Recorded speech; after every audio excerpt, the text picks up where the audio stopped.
Welcome back. Well, if you are sharp-eyed, you will see that Audie is on the chair behind me. He is curled up in a little ball asleep, I think. We'll see, but he's right here with us, and he will probably stick his little nose into the camera before we are done, because we all know what a little ham he is and how much he loves being a YouTube star. So last week, as we are progressing on our Let's Reclaim Our Lives, we left off talking about budgets. And it was sort of up in the air because we were kind of halfway through. So we're going to pick up this weekend and see if we can hammer this down so that we have a clear sense of what we're doing, how we can work with that budget, and from there, it's going to be a piece of cake. All right, when we come back.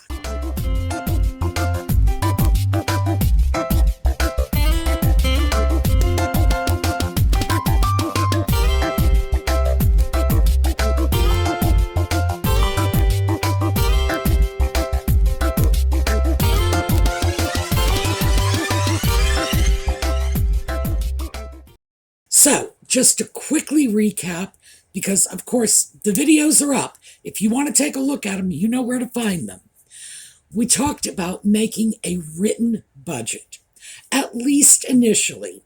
And as I told you, my budget is not a formal document, not any longer. It was when I first started doing this because it had to be. But at this point, it's a way of life. I don't need to write it down any more than I need to make a list that tells me I need to get up out of bed, put my glasses on, and go to the bathroom in the morning. That's my morning routine, by the way. Audie helps.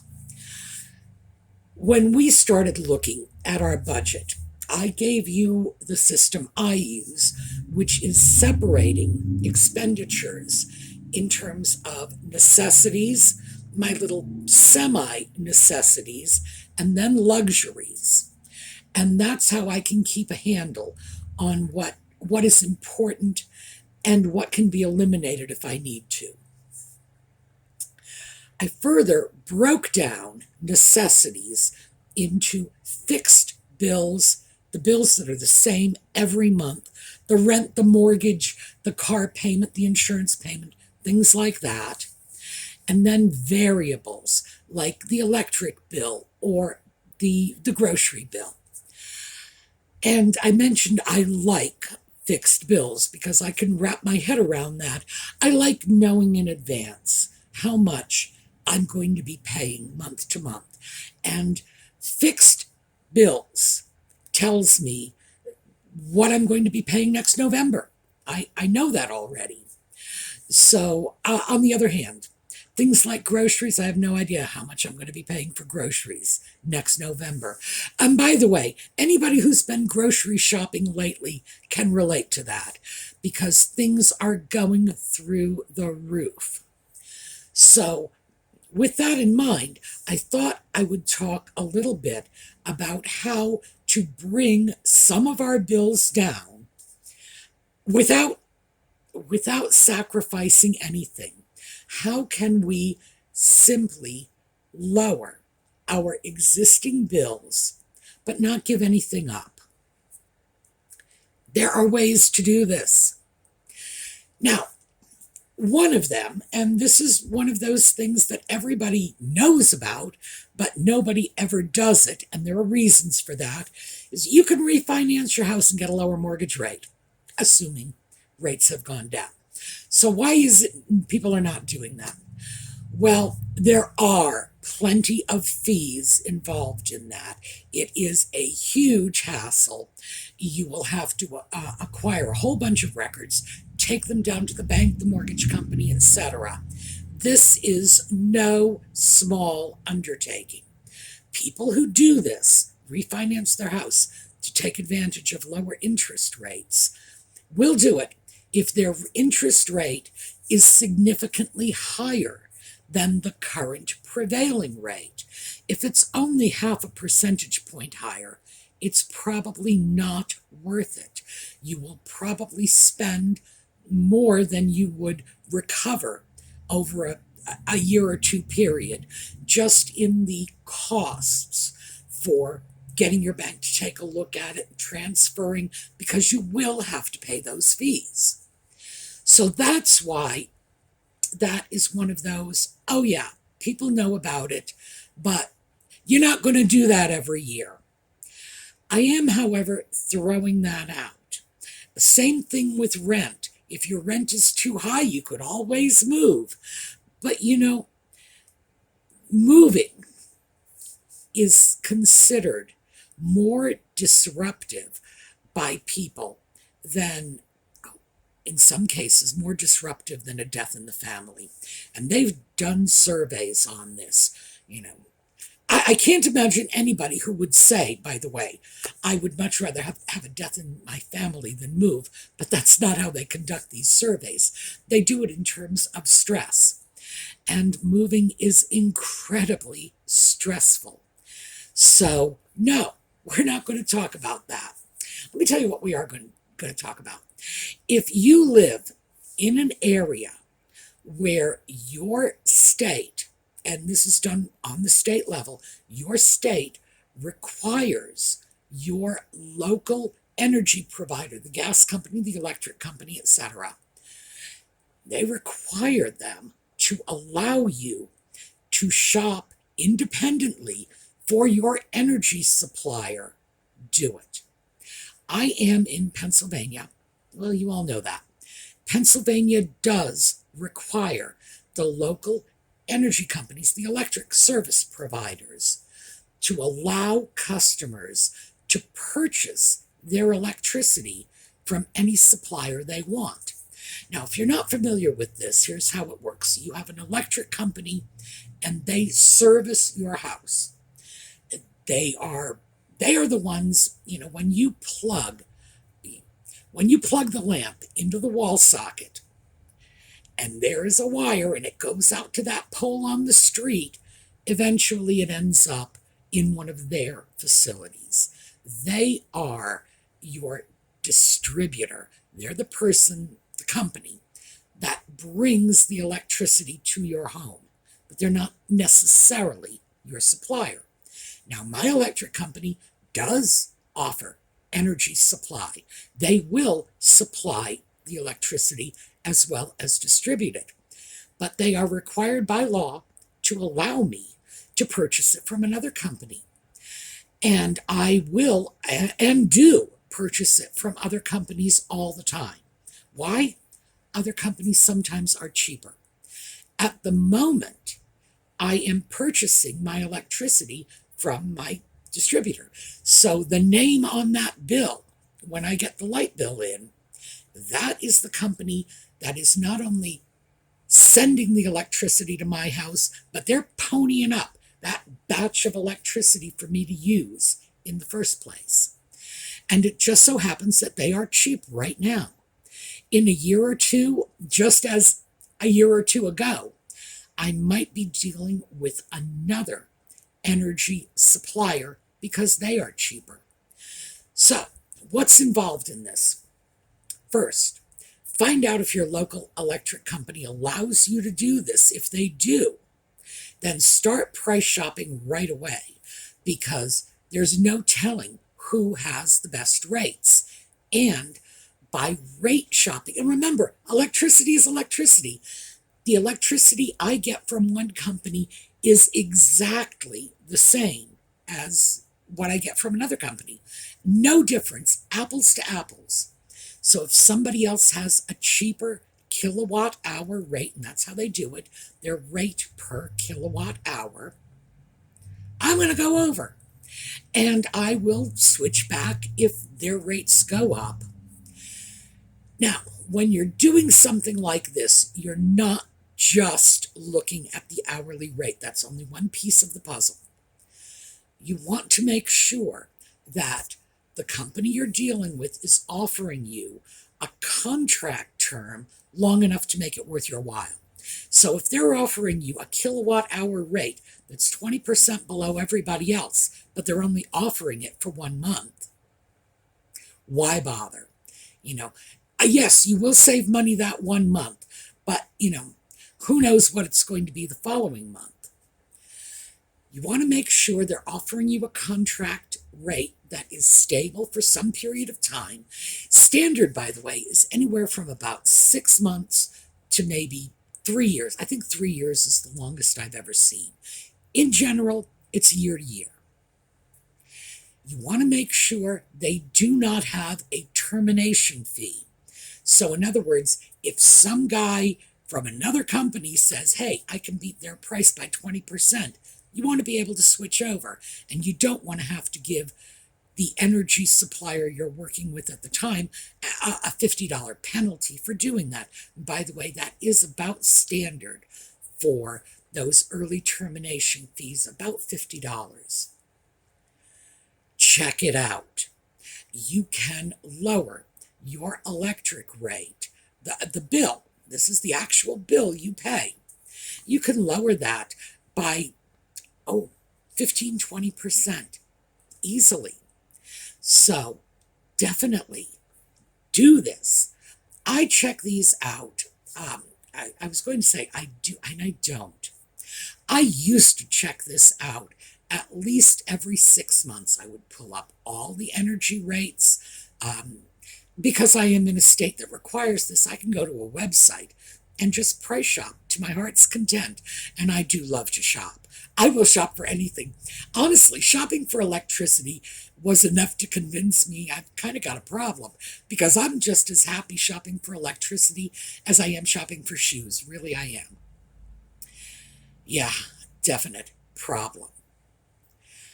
I used to do that every 6 months to a year.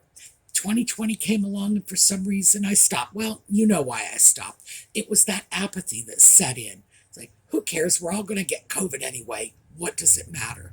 And for some reason that threw me completely off.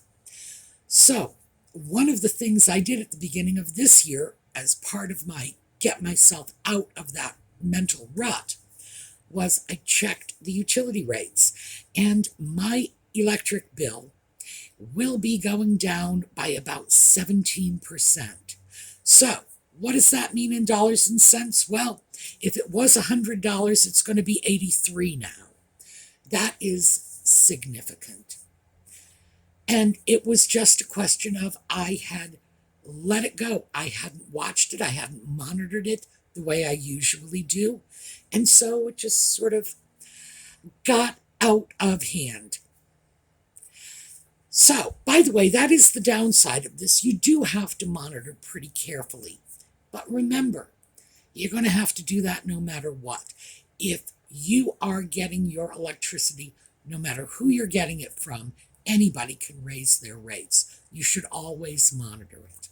So that is one way to take that static bill, in this case, electricity, reduce it, but there is zero impact on your life. You can still have as much heat, as much light, as much air conditioning. You can run the dryer as much as you want, because you're not decreasing your service in any way. All you're doing is reducing the amount you spend on it. So that is an easy one. Any of you who have the opportunity to do this, and as I say, this is regulated state by state, so I don't know if your state offers the same thing. Find out. It will be the easiest way you have saved money. Painless, absolutely. Now, other things are not quite that easy. When we look at things like groceries, that's another area where most of us are probably thinking, gee, I would love to have the grocery bill I had 3 years ago, because I have watched prices double. Water. I have watched prices on water, bottle of water, double in the last couple of years. It's like, wow. That's crazy. That's really crazy. But prices are going through the roof. When it comes to something like groceries, it's a little more complex because it's not apples to apples. In this case, it's apples to oranges, and in some cases, it's quite literally apples to oranges. Most of us buy the same kinds of groceries, day in, day out, week to week, month to month, year to year. We're buying the same stuff we bought 3 years ago, 5 years ago, 10 years ago.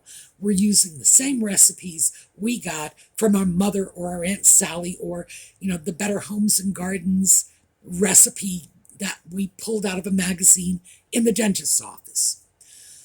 We tend to be creatures of habit. When grocery prices go up, we find ourselves still buying the same things. It's just now we're paying more for it. And we're looking at that receipt saying, oh, this isn't good. There's so many easy ways to deal with that. And the first one is experiment with different foods.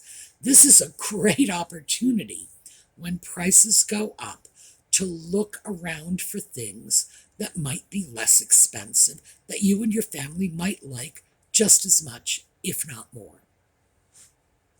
Now, full disclosure here, I tend to buy more expensive groceries. And the reason for that is I don't really like chicken very much. A lot of people just love the daylights out of chicken, and I would not be one of them. So if I go to the store, I'm looking for fish, and I'm over there in the fancy, and I'm not on the coast anymore. When I was in Rhode Island, buying fish was the cheap way to do it. It's like, oh yeah, fish. We'll just go down the dock, buy it right off the boat. You could buy fish right off the boat. I mean, if you could clean it and gut it and so on. For like pennies a pound. It was amazing. Oh, I miss those good old days. Now I go in and I will look at fish and it's like $8 or $9 a pound, and I'm thinking, that doesn't make any sense. And I remember talking to my sister-in-law, also a Rhode Islander, one time, and she said, we use that for bait. And I was like, yep, I know. Fish that we considered bait, you wouldn't eat it. You'd cut it up and use it to catch real fish. Was on sale at a grocery store at, I don't remember, it was a ghastly price. And we were just staring at each other saying, this is not making sense. So, the bottom line is I need to learn to break away from fish a little and maybe think about chicken. We all need to look at that. What are we eating? What is the most expensive thing we are buying? Are we buying a lot of packaged foods? Can we get away without the packaged foods? Can we make more? Can we switch from the more expensive fat filet and maybe consider doing something with hamburger? Meatballs are great. This is somewhere that just by examining the way we do things and making occasional small changes, we can save an awful lot of money. Going back to apples and oranges, if the apples are pricey this week, buy an orange instead. These are things we can control. Now, can we eliminate a grocery bill altogether? Absolutely not. Can we get it down to nothing? Well, sure, if you want to live on, spaghetti with no sauce and oatmeal, sure, but that's not what we're talking about. Because if you'll recall, when we talked about creating the budget, we have to be able to live with it. We have to have the stuff we like. You can't just go through life writing checks to pay your bills. There has to be a goodie somewhere in it for you. A little treat every now and then. I know, Audie and his cat treats. We have to treat ourselves the way we treat our cats and dogs. We would never expect our little furry friends to go week after week without a little treat in their dish? Of course not. So we've got to indulge ourselves the same way. When I talk about cutting the grocery bill, I am not talking about depriving yourself in any way, not even close. Just take a look at some other options because they are out there. And keep in mind that this transfers obviously to things like our luxury purchases too.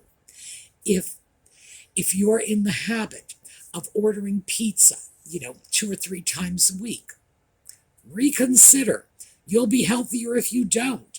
If you stop at McDonald's twice a week for lunch, again, reconsider. You'll be healthier if you don't. But don't go to the extreme of depriving yourself. Even our basic necessities can be shaved down a little here and there without any material impact on our lives. I could easily give up fish, not in favor of chicken. I'm not going to pretend I'm going to eat it. I'm not going to do it, okay? I'm not crazy about chicken, sorry. Could I give up fish for chicken liver? I could. Absolutely. I know you're probably scratching your head thinking, oh, she's a weird one. Oh, and chicken liver, by the way, is extremely inexpensive and very, very nutritious. And my elderly grandmother, when I was a child, made fabulous chicken liver. She really did. So, digging out my grandmother's, that grandmother, not the grandmother on the other side of the family. No. I had 2 grandmothers, as we all do. One could cook, one not so much. So, there you go. Could I find a way to pull salmon? Salmon is running at something like $8 or $9 a pound in my area. Chicken liver is running at about $2 a pound. There you go. And frankly, I didn't even think about it till I actually got into this video and started talking to you. And I realized, sure, I can cut $6 a pound off a meal every week. And not only would I not in any way be troubled by that, I might actually enjoy it. So ask yourself, do you have a little preference like that? Like chicken livers. Not necessarily chicken livers, but my ex loved bacon and mushrooms. Not very expensive. Bacon is not one of those high-priced meats. He loved it. That was something that was very easy to fix for dinner, very cheap, certainly far less expensive than a fat sirloin. We can do this. There are many, many ways to shave this down. And these are just examples. But the point here is, if we can shave a little off those fixed expenses, groceries, utilities, first of all, it's that much more that can be a hedge against rough times, go into savings, etc., or that much more that can migrate over to the luxury side of our budget. But we tend not to think about it because, as I say, we are creatures of habit. And all we have to do to stop that is just make up our minds. Just say, this week, when I go grocery shopping, I am going to change out one meal. Just one meal. I'm going to look at the most expensive meal I am planning this week, and I'm going to change it out for something different, something less expensive. And you can have fun doing this. I don't know how many of you may have watched Julia Child. I did. Love the woman. I watched her when she was a local show in Boston. I would come home from school and watch her because I thought she was a hoot. I didn't even realize it was a cooking show when I was a little kid. I thought it was a children's comedy show, honestly. That is the truth. I still think it was a children's comedy show. She once did a meal that I'm trying to remember what she called it. I think she called it her $1.69 feast. And what she was doing was making a meal on the cheap. She was trying to prove that she could put together a fabulous dinner just with extremely low-priced food. And I thought, isn't that wild? That is just something we should all try to do sometime. What can we do? What can we put together that is very, very low cost? So I would say, take this on as a challenge. This week, when you go grocery shopping, just remove the most expensive item from your list and see if you can replace it with something else. If you can do that, now mind you, with what's going on with grocery prices right now, all you're going to do is make your grocery budget a little less painful because prices are just skyrocketing, as I said. It's not a question of this is what we're going to be able to do to save ourselves a boatload of money, because I just don't see that in the cards at the moment, not the way the prices are. But it will be a way to get control of this, to give ourselves some sense of, I'm in charge. Inflation is not in charge. I am. And by the way, it's not really inflation. It's still 2020. The reason prices are going up, as they are always telling us, is because when our economy shut down in 2020, and it did, it just stopped cold for 3 months. You realize that meant a quarter of our gross national product just dropped off the edge of the earth that year. So, of course, there were going to be consequences. Of course, there were going to be repercussions, and we are dealing with them. So, how about we take a look at this, and this will be first batch of homework this week. See if you can do something about your fixed utility costs. Look into it. If you can, look up the energy prices from your available energy suppliers and see if you can get yourself a better deal. If you can, do it. Also, just dump one item. Grab the high-priced item off your grocery list and replace it with something less expensive. I'm going to do that. I'm going to go out and get some chicken livers this week. I haven't had them in a while, and I do miss them. And like I say, it's like less than $2 a pound, so can't go wrong on that. All right, that is what I have for you today. When we come back tomorrow, I thought we'd stay with finances for a little bit. Tomorrow, how would you like it if we took a look at how to clean up a problematic credit report? Because I know how to do that, and I am more than happy to share it. All right, I will see you all next time. Meanwhile, have a terrific day, and excuse me just for a second, because I am, can you see that cat? There we go. Okay, here we go. I woke him up. He was sleepy, but I brought him around to say hi.